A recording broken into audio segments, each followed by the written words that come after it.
How's it going, everybody? Today we have Dr. Dan Newmire on the podcast. Dr. Dan Newmire has a PhD in exercise phys and also a minor in nutritional science, and also used to be a competitive bodybuilder. You won the Junior USAs, if I'm not mistaken. Yes, geez, it seems like ancient times now. Yeah, I think 2012. That was 2012.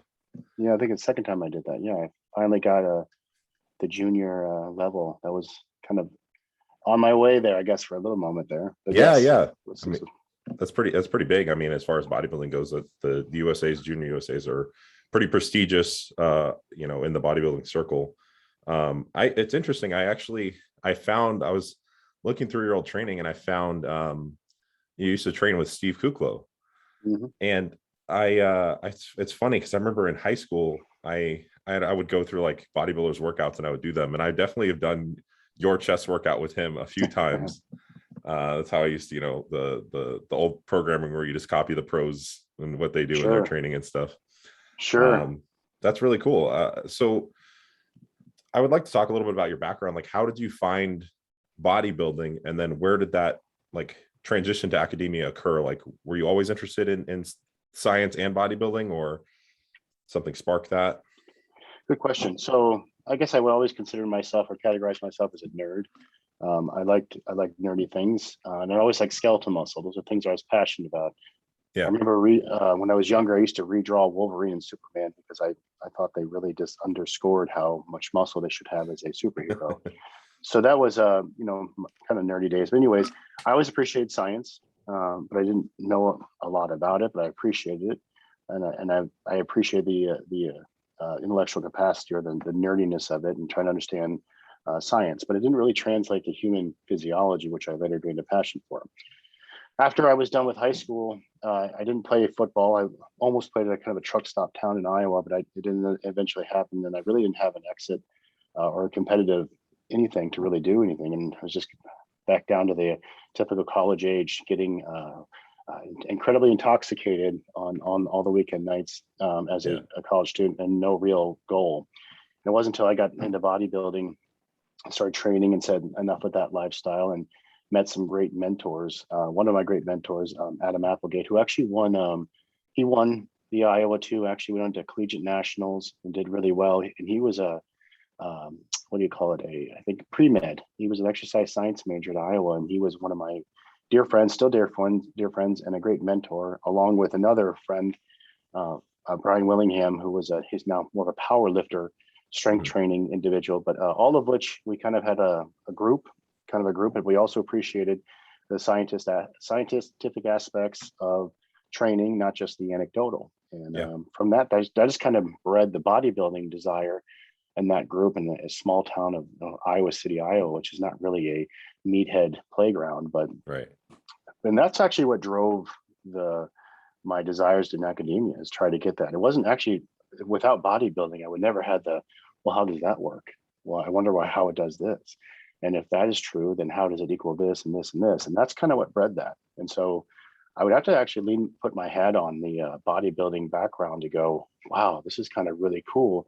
And it can't just be explained by something simple. So that's why I would say that's really kind of what drove it. And I always had a muscle desire background. You got to kind of have the what's called a prereq of some kind of a body dysmorphic disorder to be a bodybuilder, but skeletal muscle was kind of my passion. And it's like, well, how can I translate these things? And so I guess that would kind of be my bridge. And bodybuilding really led to the world of academia and how can I study this? Yeah, I think that's essentially what's happened to me over time is I think in my journey, wanting to further optimize bodybuilding, I found that the physiology side of things and the scientific side of things is a great way to do that. And it's also just very, very interesting because you see the external, you're like, okay, like, I put some muscle on my delts or whatever, but what actually happened? How did that occur? And then actually understanding that process may actually help you to do it better. I think that's kind of where my passion has come from. And I think we see a lot more people popping up who also have that same passion nowadays. That's really cool. And I kind of wanted to discuss off of that with bodybuilding. Unfortunately, it seems like there's still like camps Like there's still Mhm. people who are like, oh, they rely either heavily on anecdote and their biases, or there are people who maybe are more scientific. Oftentimes the truth lies in the middle, and an integrated approach is something where I feel like, when we talk about evidence-based approaches, I feel like it is, especially with bodybuilding, where there isn't a ton of direct research on bodybuilders, we Mhm. have to use some anecdote. So my question to you is how do we appropriately apply anecdote, and how do we avoid using our biases when approaching bodybuilding and muscle growth? That's actually a great question and really hard to clearly answer Right, right. in one podcast show. But there's I call the Lane Nortons of the world that are very evidence-based practice, and basically are very polar and start the lightning paths of people in nutrition. And again, anything that involves exercise and nutrition, there's a very cult following. And some people are very cultish on the science side of it, where they become rigorous, and they don't necessarily understand the limitations of the science.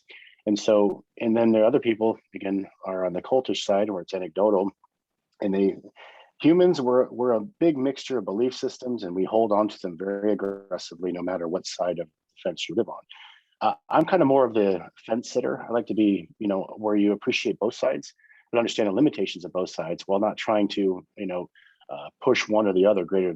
I'm a very evidence-based practice person, but for giving an example, in my bodybuilding career days, and still to this time when I train, is I've never used full range of motion exercise. Mhm. The idea was always, how do I maintain constant tension, which would be time under tension, on a muscle group, and potentially could this modality or this form of exercise influence muscle growth, what you would call in a non-uniform manner? Meaning, is there a way that if you reduce range of motion, could you optimize certain muscle recruitment and minimize other? Right, right. And so anecdotally, I made oh yeah, that's what it does, and stuff. But and early in my career, but then it's like, well, you're making a claim. How can you support that with evidence? And the evidence so far is kind of mixed. And we wrote a publication review on some mechanisms and some other things have been published since then on range of motion, its influence on muscle hypertrophy or growth.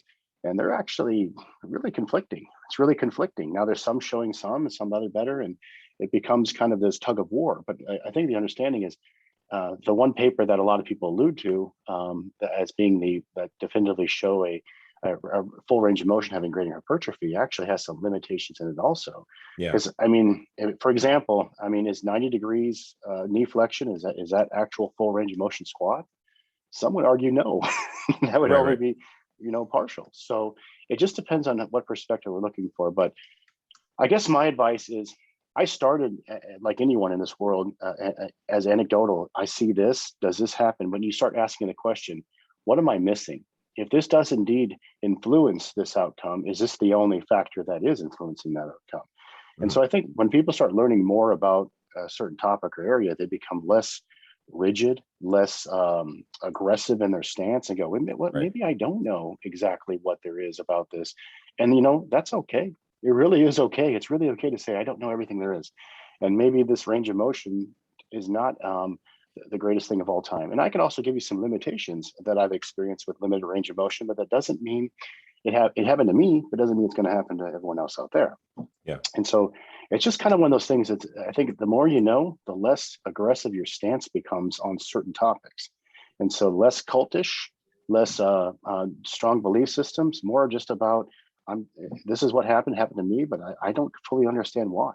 So that's how I sit in perspective. And it also keeps you not arguing with people all day online. Right. Do Yeah. that anymore. I know. I try to avoid it altogether. It just causes too much Yeah. stress for me. So I'm just like, Yes. um, that makes a lot of sense. So if you have maybe a current belief or some anecdote, maybe look at what the research currently says, right? Understand the limitations of the research as well. And then you can kind of not draw a conclusion, but maybe have some apply it somehow based on, this integration of, hey, this is what I've observed. This is obviously we don't have the research is limited, like you said, especially like range of motion, things like that. So what direction is the research point? What have I observed in my practice? And then kind of make an integrated approach based off of that. Would that kind of make sense off what you said? Yeah. I would agree, because again, you stated that in the realm of bodybuilding, there's just not a whole lot of research to suggest. Yeah. But I would advertise to people, if you want more research, then you got to volunteer and participate. Right. And if you don't want to do that, then you just kind of have to shut up, because Yeah, right. there's just not a whole lot of research on bodybuilding, but there's not a lot of people that want to follow a certain protocol or Yeah, especially follow certain bodybuilders, things. right? Yeah, and so therefore, if you don't want to adhere to a certain study design, then you have to shut up and stop complaining, Yeah, because science, it's trying to explain something, and if you're not good at following a certain protocol or a study design, then this is why there can't be a whole lot of research done on this. Now, yeah, there's a lot of indirect measures with bodybuilding, but everyone wants these strong answers, but again, and it's also related to finance. I mean, who cares about a bunch of meatheads trying to gain muscle? So, it's hard to answer some of these questions if it's not financially supported. yeah. So there's a lot of caveats associated, but I would say that, there are obviously needs. We just published myself, my colleague, Dr. Webb, published a physique fitness, a female bikini. It was during COVID-19, so we only got 2 people, but we followed them, observed them to see if we could see any changes in any effective age. Mhm. But it doesn't really state anything, because we didn't manipulate anything, and we just Yeah, followed them. observe. So that's the difference, like I said. But if you want to Yeah, volunteer, time to step up to the plate and get involved in the study. yeah, that's true. I think it's tough to get bodybuilders to adhere to a program. And then I think Scott Stevenson was talking about how many biopsies he's had out of his quadriceps, and how many, how it starts to affect the shape a little bit. But Yes, and that's why I'm trying to get a different procedure, not the Bergstrom, which is a big, thick needle. I have a different form that I'm trying to get through here. But yeah, getting people to say, "Oh, hey, take a piece of my leg muscle," then it's kind of like, I don't want to do that now. right. And so again, well, then how are we supposed to know what's happening in vitro? True. Yeah. No, that's Everyone wants this stuff. Volunteer, yeah, volunteer, so we can continue doing this. that's that may inspire me to do some volunteer work then in the future here. And there are studies out there, just not a whole lot of bodybuilding stuff, but a lot of it's observational, because again, you have different coaches, different plans, different programs, Case studies. and so how can you apply the same stimulus all the time to the same bodybuilding, unless you're controlling diet, training, and all these Exactly. different things. It's really hard, because there's so many variables that it's hard to control for, or even know what's actually going on, behind the scenes and whatnot. Which only continues to support this is the way I do things, and so I do it right. And until you have a consistency, then it's hard to examine. But that's that's just the world we live in. If there was a disease related to it, there'd be financially supporting for that. But there's just not much with a bunch of meatheads trying to get more muscle. And why is it different areas? But no, I would advertise, if we have a way of getting more meatheads, female and male, involved, so we can observe things, the more we can start explaining stuff. But it costs time and money, and we need both, those things. Right. Absolutely. Well, okay. What's your call to action? How can people get involved? If they were interested, what's the best way to find places to get involved in research? It's a great question. I mean, a couple labs come up to my. I mean, we do some stuff here. I still have the one thing going on, but it's female. I want to expand that to males too. Different population. I know that Dr. Brad Schoenfeld up in New York, he does a lot about. He just actually did the same kind of observational study. Dr. Bill Campbell in South Florida, he does some things, and there's some other guys around the country that do it, but it's very limited. Like I said, very limited in that aspect. But it it just depends. And here in Texas, I mean, I could market it, but who's going to drive down from Dallas for a 7-hour, 8-hour drive to get in? If you need several analysis during a certain period of time period, this becomes time consuming. Yeah, and absolutely. I would say Corpus Christi is not really a hub of bodybuilding. I mean, like compared to like Dallas and Houston and San Antonio area. So things become a little limited in that aspect. So, and then it costs the money. One thing I always see Dr. Lane Norton arguing people about studies is that who it's supported by, who it's funded by.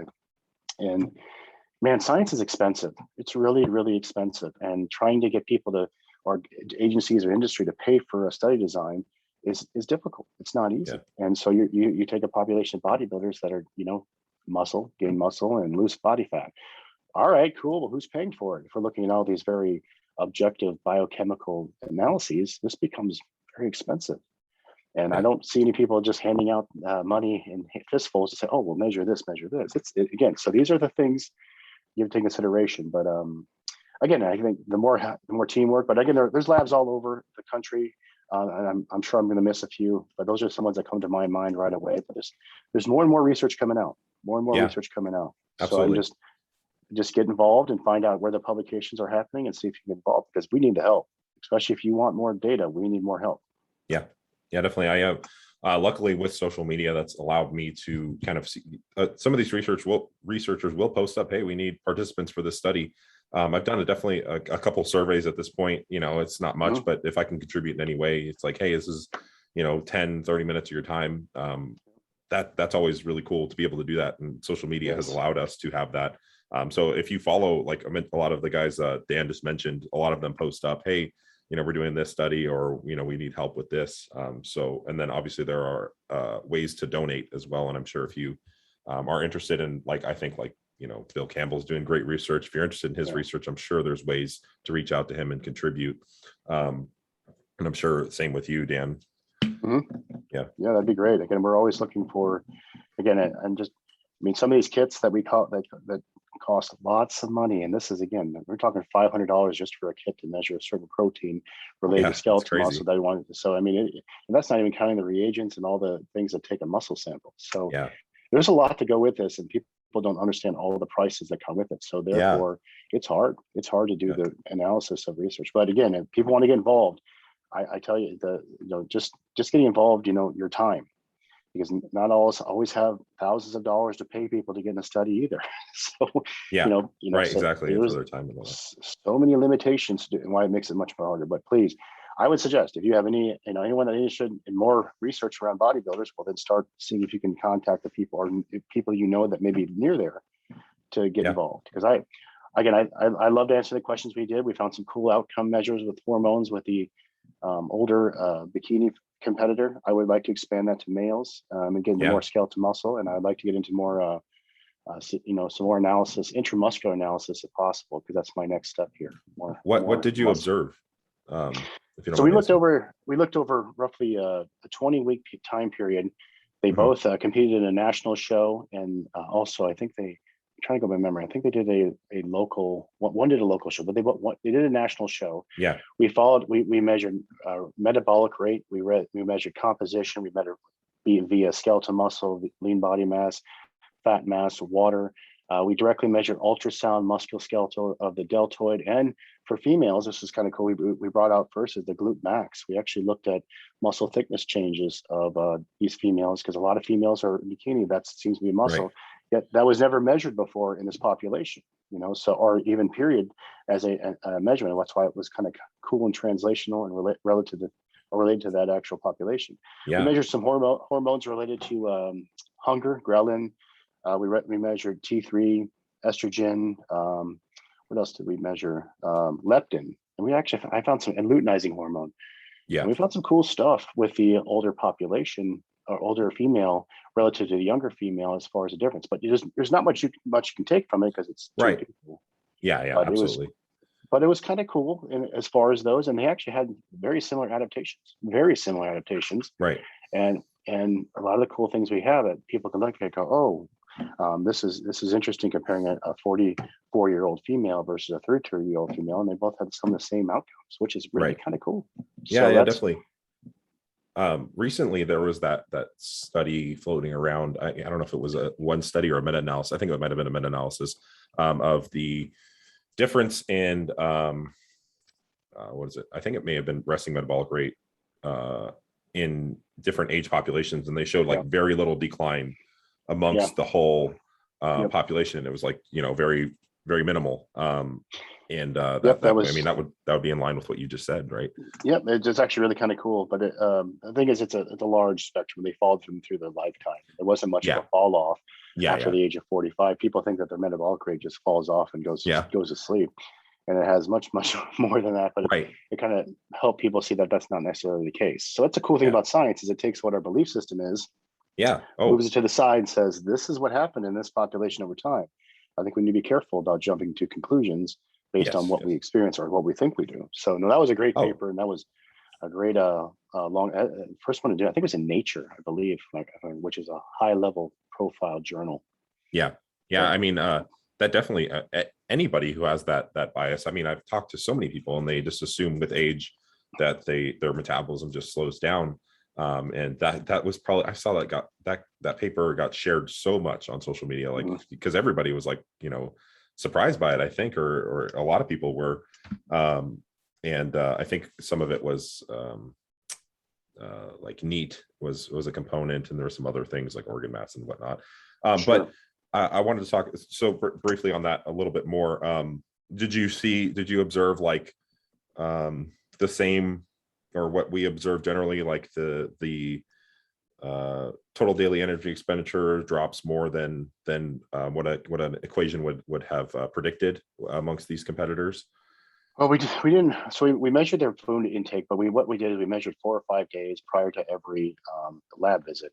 So we only have a limited data as far as food intake now, Yeah. which again doesn't give us a total picture because we didn't keep them in a room and measure. What we did see is their metabolic rate, actually both of them dropped, and it should drop because they lost weight.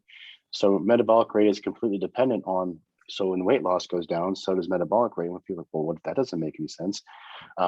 But people make these assumptions that large lean body mass increases are going to make a significant change in resting metabolic rate, when that actually is not necessarily the case either. Interesting. So small little changes only can equate to 100 kcal expenditure or more, and it's fairly minimal as far as that. Now, if it's a very, very large male with a lot of lean body mass, it's much different than someone who gains, a kilogram of lean body mass. And on top of that, it's hard to segregate, measure directly metabolism by skeletal muscle versus organ tissue. At rest, what's doing most of the work is your heart, your organ tissues, not skeletal muscle. So resting metabolic rate is pretty much determined by organ work at that time than skeletal muscle work. On the flip side, during exercise, that changes. The metabolic rate increases skeletal muscle, but we're not measuring that. We're measuring metabolic rate, not exercise rate. And so this becomes kind of hard to tease out these things and express them appropriately. But and again, it just becomes a complicated matter. That's why I say the more you learn about it, go, crap. Yeah, there's so many mechanisms and so much big picture. This gets complicated. This gets complicated, and maybe I need to step back on my position. Just go, you know what? It's cool, but I just don't know everything there is to know about it, and it's complicated, and it's okay. It's really okay. Yeah, definitely. That's really interesting. And you, again, it's like how do you get someone in a metabolic chamber? You monitor all their training, give them food. I mean, then you start to talk about the price of that, and it's like it becomes a lot for sure. Yeah, that's really cool though. It does. Okay, so you touched on partial versus full range of motion. I just want to talk about that a little bit more. Sure. I think what you were saying with your experience training with partial ranges and being able to maybe isolate a specific muscle group a little bit better, apply more attention to it. I believe you mentioned you've done some research with partial versus full range of motion. From my understanding, that area of research is fairly limited. Yep. Correct? Very correct. So if you could just touch on that a little bit more, like where do you think the limitations exist with partial versus full range of motion? Where do you see that heading, and maybe how does some of your research fit into that as well? So I guess it all depends on what your outcome measures. That's what's most important, is like, what are you trying to identify? And I guess from my perspective, I'm not really concerned with strength. I'm not a strength guy. A lot of these strength guys are concerned with, and there's nothing wrong with that, but that's just not my desire. I'm more of a metabolism guy. I like skeletal muscle metabolism and how certain stimulus influences up or down. So some of the limitations on range of motion is, again, there's always this battle between what we call internal and external validity. So internal meaning I'm controlling all the factors that help explain how X influences Y, while the external validity means how does it generalize. So you in a road model, you'll have very high internal validity, but very poor translational aspect. In a human model, you can do more of a balance, but there's always this tug of war. What do I want to do? Do I want to be more practical, less internal validity, or do I want to have more accuracy and then maybe less generalizability? So there's always this tug of war, and I like practicality, but you have to have controls to make sure.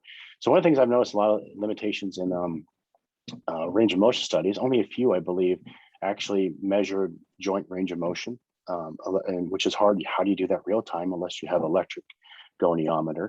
and to show that. And then how do you determine, this is the biggest faulty aspects of any study of range of motion, is there is actually no definitive stance on that, that this range of motion is optimal for muscle growth. Meaning, how do you define what full range of motion is versus partial range of motion?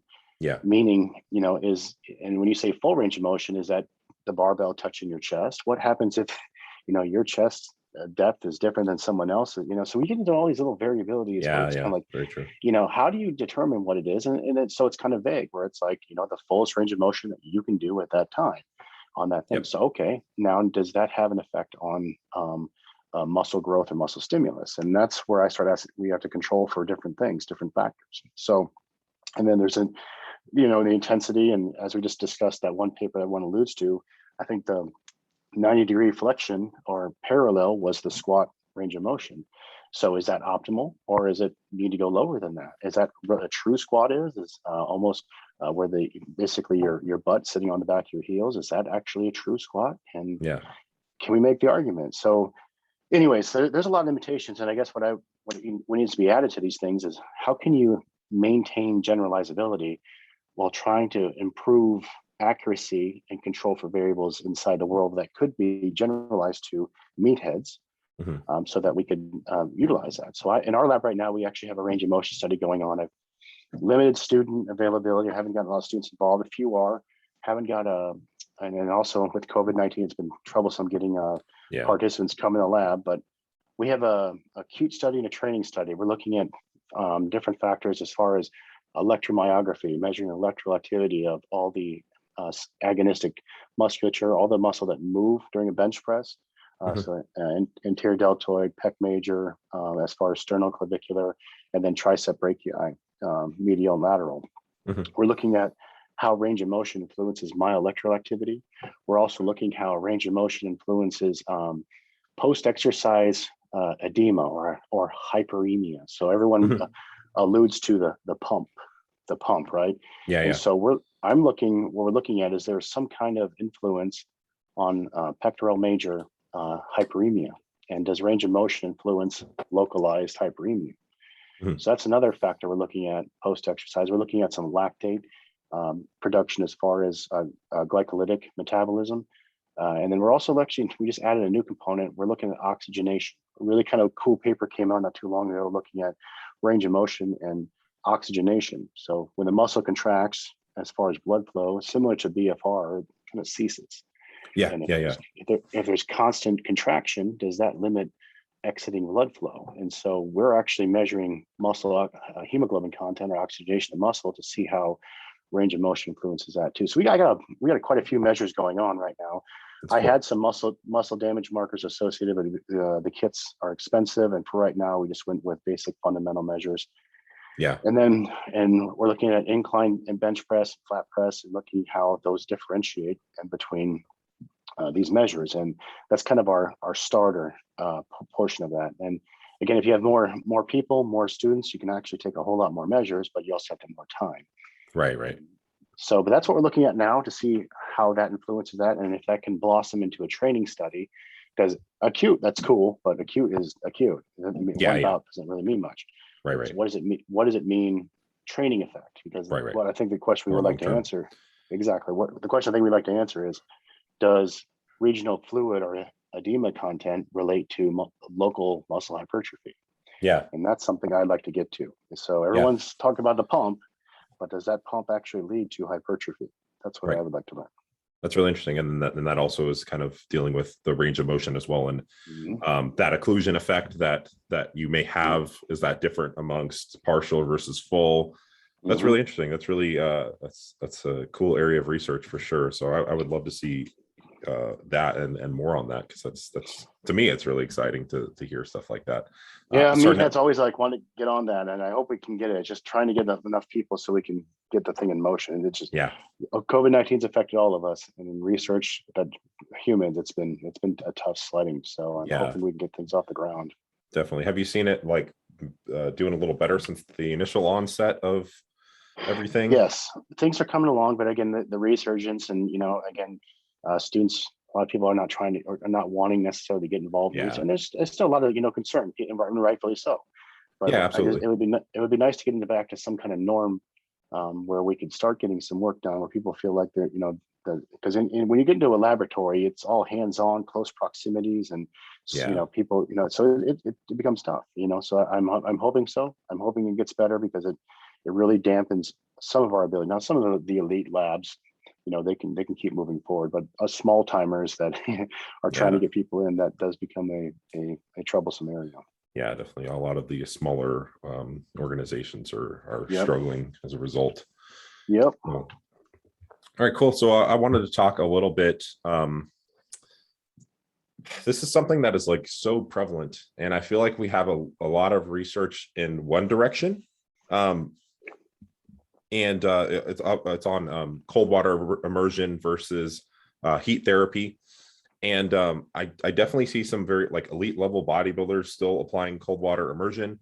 And I know that it does have an application, like there is a use for it, but I don't know if it's being applied appropriately a lot of the context that bodybuilders are using it. So I know you did a little bit of research in heat shock proteins and things like that. Could you talk a little bit about that? And then what do we know about heat versus cold currently? So I did a presentation at ISSN a couple years ago, looking at thermotherapy versus cryotherapy. And the problem, I think, again, and how it relates basically to muscle growth. Again, everything is dependent on your outcome measures, not necessarily, the different markers, or whatever. But the marker I would say specifically is muscle growth. And overall, cryotherapy seems to actually have a negative effect on muscle growth. Right. And now this is also understanding and depending on the depth that the cold can actually reach in skeletal muscle. So if a bodybuilder A goes and trains and then goes into some kind of cold water immersion, and the water is actually a better form of that because it actually comes in contact with the skin and there transfer heat more readily. Can that actually have a positive effect on muscle? And actually, most of the data says no, it actually does not. Yeah. And the opposite, heat therapy, thermotherapy seems to have a benefit as far as vasodilation, as far as cell signaling that introduces some anabolic-like signaling in skeletal muscle. And there seems to be some more positive effects. That doesn't mean definitive by any means, because in the end, it's muscle growth. Just because you have a signal doesn't mean the actual outcome. So we have to be careful with that too. So I would say there's some interesting things as far as thermotherapy on metabolism, but that does not necessarily equate to more muscle growth with heat therapy. So that needs to be studied, and that's actually an interest line that we're looking at in a different study. This is more with type 2 diabetics. We're looking at skeletal muscle cells, and then we're actually exposing them to 40 degrees Celsius, which is about 3 degrees higher than core body temperature, to see cellular muscle metabolism. And we actually found some cool stuff. I just looked over today. Our group submitted a publication looking at some different markers, and we got some feedback from the reviewers that we need to fix up. But there's some cool gene expression and some cool molecular expression, gene expression, and I think we're next moving on to some protein expression. So the next thing that we're actually looking at is, which I'm intrigued with, is looking at how heat stress influences amino acid and glucose transporter activity or content. So at least mRNA transcription, mRNA content. So we're looking, again, there's some questions I want to continue asking, but these are the things that we're moving forward with to answer that question. I just don't know, like I'd like to get to a human line with that, but there seems to be some cool stuff with thermotherapy. The cryotherapy, though, and there's some people out there in academia that are still on it, are still aboard. And when you start getting to the strength world, though, the strength world or force outcomes, there seems to be some benefit. So maybe there's some neuromuscular benefit from cryotherapy, but as far as just skeletal muscle itself, there doesn't seem to be a whole lot of benefit as long as it's hypertrophy, muscle growth, and it can actually dampen that outcome. So, but as long as there are big time professional bodybuilders that look amazing, that are using that methodology, and or coaches, it's just going to continue moving forward because everyone wants to use a template. So it doesn't really matter what the science says. I mean, look at LeBron James, and he was using whole body cryotherapy, and he was, does it help? Right.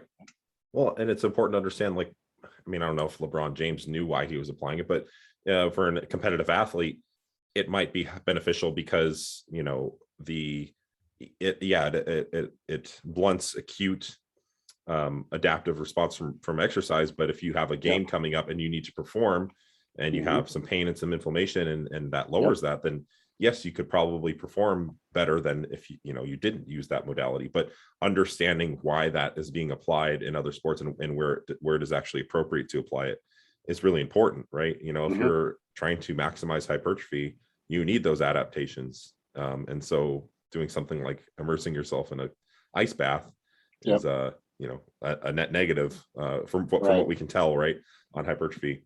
And I think, like you said, though, too, it's like, as long as people keep doing it, I think, unfortunately, bodybuilding has this this collective idea that we need to have pain and suffering. So that's going to be prevalent as long as that exists in bodybuilding too. The work is necessary, and hard work is necessary, but there doesn't always have to be about that, I guess. No, I agree. And then that's how much of that psychological more so than physiological. So, right, definitely. But we just get into that whole world, and it's hard to segregate those, but they play such a role. Yeah, definitely. We have that collective thinking, I think. So if anything, we're looking like it may be heat, if anything were to eventually show that it may help hypertrophy and recovery, right?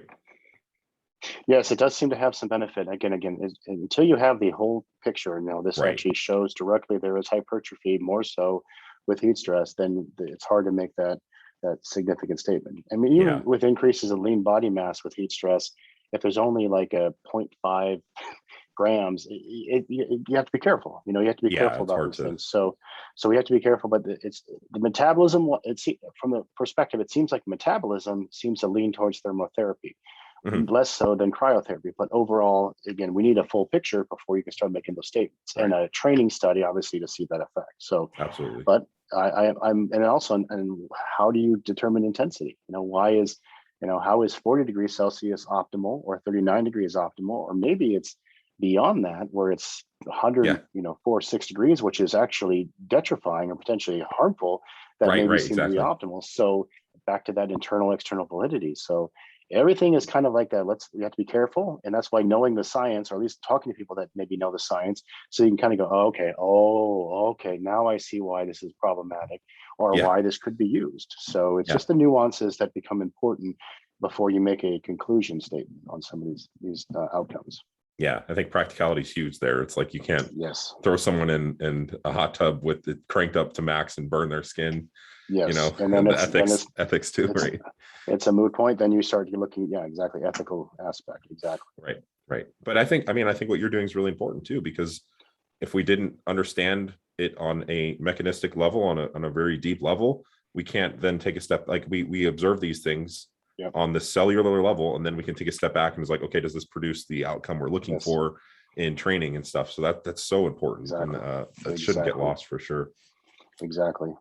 All right, cool. Well, I'll get you off here in a sec. I just wanted to see if there was anything in the works as far as research, anything that you'd like to see done, or you're working on, obviously, that you can discuss. I don't want to press too much, but no, again, it's just we're trying to get things off the ground. That's, I think, the biggest thing, and trying to get people involved in research. I love it. I mean, that's one of the things I love.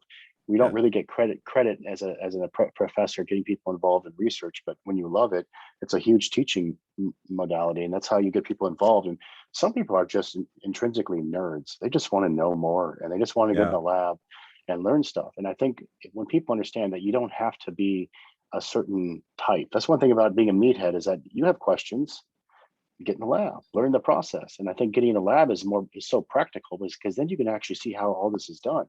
Everybody wants the end publication, but why not get in the trenches and see how much work this is? And everyone's I died for 15, 20 weeks. This is really hard. Sure.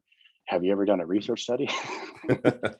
And then you could see how complicated it is, how time consuming it is, how many regulations, so steps, and all the process, and all the babysitting, all the training, and and it becomes, wow, this becomes a lot of work. And it is a lot of work, but you also appreciate the end product and see the things that can be done. And I think science sometimes is threatening to people where I don't understand it. Well, get in the lab. Now, there's obviously some things, protocols you have to follow and things, but I don't want to say I recruit meathead students, but if I can find meathead students Yeah. but want to get involved, I'm like, come on down, because there's nothing better than disproving, because everyone thinks a That's meathead is just a stereotype. dumb Yep. jock, right?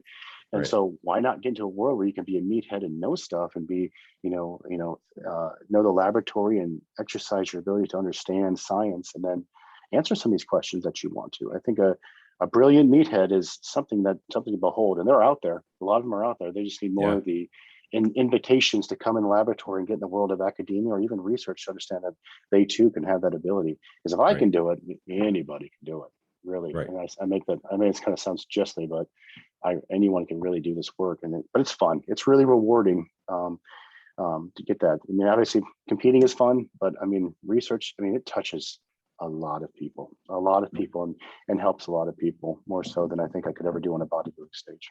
Yeah. Yeah. I think that's something I think about a lot. Is I have these two passions. Is definitely like learning and becoming more educated is one of them. A lot of people talk about like purpose and whatnot, and I think we sometimes get to this point where and in your case, like, how can you impact as many people as you can with the knowledge you've been able to gain, and you see that as, hey, I'm going to do research, and this is going to make a very large impact, more than I could as maybe competing on a bodybuilding stage or whatever that might be.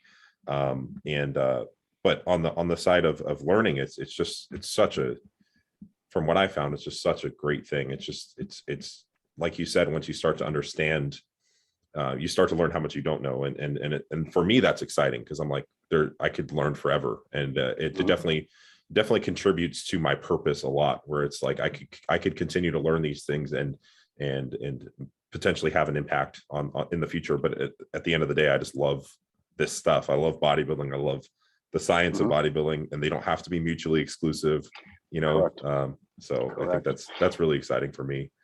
And you don't have to take a side either. You don't have to be on one No, camp or the other. You not can at all. actually be, you can be both. You can be an independent and be on Right, both, and exactly. go, I like, and appreciate both sides, and go, yeah, that's Yeah, pretty cool. And also be like, well, there's limitations to both sides, but there's also pros. right. All my questions that I've come up with as far as bodybuilding are all from anecdotal experiences. Yeah, Anecdotal exactly. experience drives these questions, and I Right. think that's beautiful. And then if people could continue to ask these questions, but I would advocate, if you have a nerdy kind of thing where I want to know more, don't stop your education. You go out there again, and if I can do a PhD, anyone can do a PhD. Yeah, And maybe they can't because of time and other constraints. But again, the cool thing about education is that it never stops. It never yeah, ends. And when you think you got it figured out, oh, you really don't, and you have yeah. much, much more to go. Oh yeah. It's frustrating, but it's also good. Why do you want to Frustrating, get in? but it can be really cool, because I mean, if you knew everything, it's like, where could you go? There's no room for improvement. But if you No, know very little, it's like, I could continue to learn for the rest of my life and still not know anything. And that's for me, that's a really cool thing, I guess. I don't know. it's a great thing. It's a great feeling, actually. Yeah, definitely. All right, Dan. Well, I'm going to let you get out of here. Where can people find you, get in contact with you if they want to contribute to research? Sure. My email address is on the on the website, TAMUCC website. I'm in the Okay. kinesiology department. Welcome to contact me anytime, any way. If it goes to my my junk list, I'm sorry. I apologize. There's a phone number. You can continue emailing me. I don't always check my junk list, which is terrible. But again, I'm on Facebook, Instagram. If you follow me, sometimes I'm more skeptical. I try to keep my Facebook now down to family and things that are people I know, because I get up to like 5,000. Instagram, I'm pretty good about following people, getting on board, and but I nerd out a lot. A lot of my social media is for nerding and for positive stuff. I don't want negative stuff. I try not to get in that world, because we've had enough of that for the last 2 years. So Yeah, yeah. I want positive nerdy stuff, and that's what I'm going to go with. So, Cool. but any way you can contact me with that, I'd be more than happy to help anyone. I just want to hopefully motivate more meatheads to get into science and research, because that's my end goal. Yeah, definitely. I think what you're doing is great, and I think continuing to have that conversation and get more meatheads interested in science is such an important thing right now, especially. So yeah, give Dan a follow. I'll link all of his stuff down below. He posts really cool informational stuff and some memes here and there, which is always good. So cool. Dude. Hey, Dan, thanks for coming on today. I really appreciate your time. Appreciate it, man. Take care now. Talk to you soon. Bye. Bye.